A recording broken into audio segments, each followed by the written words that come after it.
Not yet. Yeah. What don't humans want? So an animal, you give them food, you give them shelter, that's good enough. It's simple. It's one of the things that we like about it. We realize the simplicity of it. And we love the simplicity of it. You know that when your dog sees you, and you guys have a dog that when you get home, it gets really excited, and its tail is going crazy, it's really happy to see you? Yeah. What's happening during there, neurologically, is that there's a chemical that's being released into the dog from their brain, into their brain, which is chemically identical to when you fall in love. So that dog, when it sees you and it's getting really excited, the reason it's getting so excited is because it's falling in love with you all over again. And every time you see that dog and you get home and it gets excited to see you, it's falling in love with you again.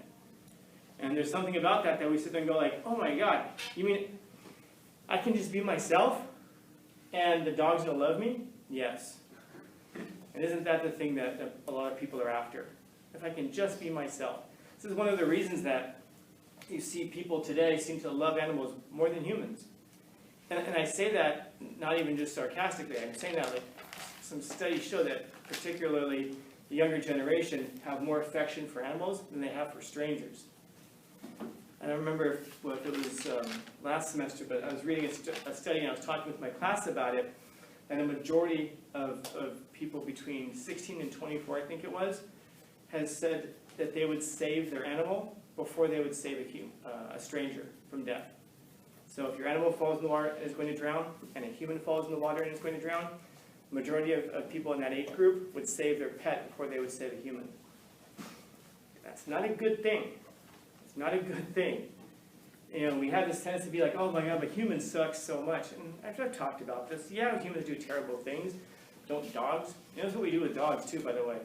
When that pit bull comes along and bites children in the face, if I read a pit bull, I would name it Child Face Biter.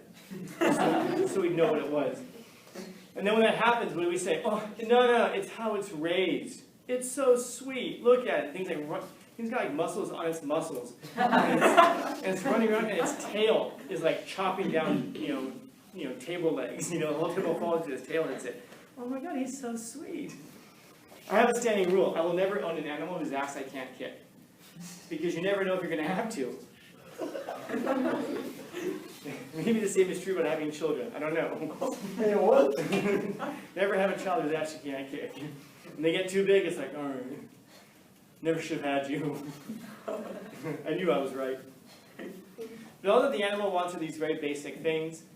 And you'll notice that when animals misbehave, we make a lot of excuses for them because they accept us the way that we are.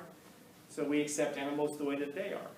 And that's really what it comes down to, is that we want to be accepted and loved for who we are. And this is one of the reasons that we get so ticked off at people, because as I asked, if we made this list about what people want, how long is that list going to be? Too long. Yeah, I think you said it best. What don't humans want? I want food. Okay, here's food. That's too little food. Oh, okay, here's more food. That's too much. You take some away. Well, you already gave it to me. Besides, I don't even want this food. I want a different food. Okay. That's why we like people who aren't demanding like this. We like people who are not high maintenance. It's not just because we're lazy, but it's also because we want to be accepted. We want whatever we give to a person to be enough. Like, for example, it's a terrible thing if your parents offer you something and you're like, I don't want that. That's terrible. Maybe what they're offering you is the best that they have to offer. And what you've just told them is that the best they have to offer isn't good enough for you. It doesn't always have to be that deep. But sometimes it is that deep. Sometimes it is that deep that when you offer somebody something and they turn it away, you can get that feeling. Well, it's like, oh, that's all I have, though. But humans are far more complex. And so what he's getting at is, everybody who said something has it. If you want a friend, then feed an animal, because animals are just very simple. But it's also the same is true about humans. If you think of humans as an animal, feed humans the things that they need. We're more complicated than food, safety, and shelter. But with regards to humans, love is probably not negotiable. In fact, love can probably supersede safety even. If you just give them food and love, will forego safety, maybe in some circumstances, a lot of people. And so, the that's the case, give people what they want and they'll be friends. But the idea is that if you just want a friend, if you just want someone to be with, then feed an animal. The animal will follow you anywhere you go. It can be that simple. He doesn't look like this anymore. I wouldn't have found a picture like this specifically, because I was thinking about this, man. That rock stars just aren't dirty anymore. You know, I look at people who they say are, first of all, rock stars aren't even rock stars anymore. They're doing it different, even if they're not even doing rock. Like we'll refer to someone who does hip hop as being a rock star. It's not rock though. It's different. You know, not to take anything away from the music, of course, but man, even rock stars now, they get an image done for them by record labels. They look manicured. They look the way a rock star is supposed to look. You know, I like this band because this was a band that, if you ever heard of the tour Lollapalooza, they still have Lollapalooza tours today. They started it. It was his idea. And during the first Lollapalooza tour, geez, anybody know who Dave Navarro is? The day of tomorrow? Dave Navarro. Oh. He does a TV show, Ink Masters now. It's about tattoos and stuff like that. But anyway, Dave Navarro was the guitar player from Jane's Addiction.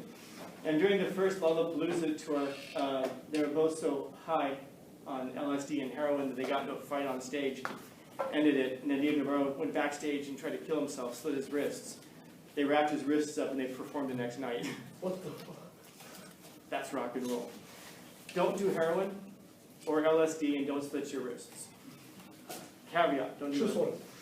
But, just say I look back on it and I'm like, man, they just don't look the same anymore. I mean, look at like musicians from the 60s, they do not look anymore. Like, they don't look like that anymore. I'm not saying they should look like that. I'm just saying that people look a lot safer now than they used to. It used to be when you looked at musicians, and actually didn't even matter if it was hip-hop or rock. When you looked at a musician, there was something that they looked off, dangerous in some way.